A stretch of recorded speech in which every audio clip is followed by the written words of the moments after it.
Hello. It's been a while since I've done one of these tabletop videos, and I thought it'd be fun to share a couple of my favorite revolvers for this one.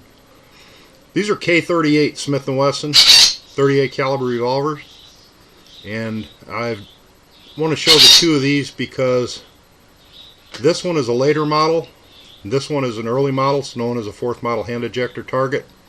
This is known as a model 14-3 or a K38. And I want to show you some of the subtle differences between the two guns.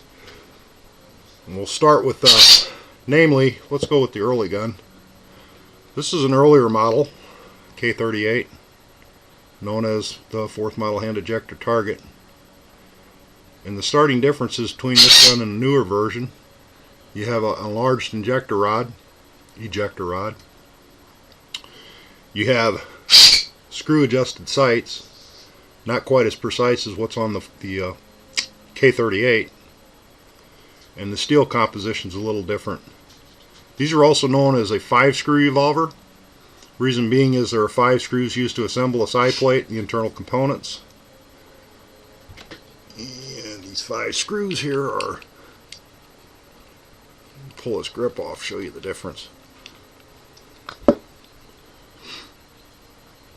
have 1, 2, 3, 4, and 5 right here. K38 is a 3-screw. It has a 3rd screw under here, 2 and 3.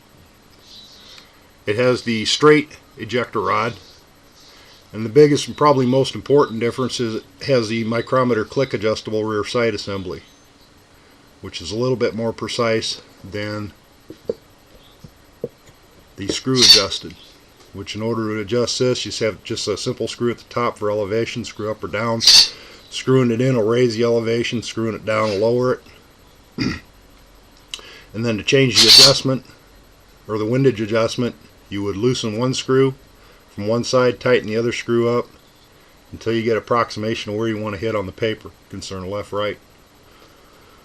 The 4th model, the K38, with the micro clip, has a single click screw that turns in left or right to move the windage on the rear sight. Both of them feature a Partridge type front sight. This revolver also features a heavier barrel, a little bit more stable for shooting, a little less muzzle flip and recoil, whereas this revolver uses the lighter taper barrel. Both of them are still quite accurate shooters. Grip back on here, and they do real well even today for competition type shooting. My favorite loads for these two guns are the standard 148 wad cutter, and I also like to shoot plain old lead round nose in them. I also hand load some semi-wad cutter loads for them, real mild, using Winchester 231 powder. Another big advantage that the modern K38 offers over the older version is it'll allow you to shoot heavier loads.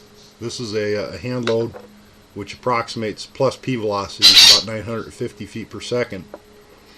This 148 wad cutter is at about 650 feet per second. And this round nose is about 750 feet per second. So it gives you quite a bit more velocity. I don't recommend shooting plus P's in these guns. The older guns are just, they're not the same as far as the steel is concerned, and you will wear them out very quickly doing it. Both of these are excellent shooters though. If you can find one for a good price, I'd recommend getting a hold of one. Thanks for watching.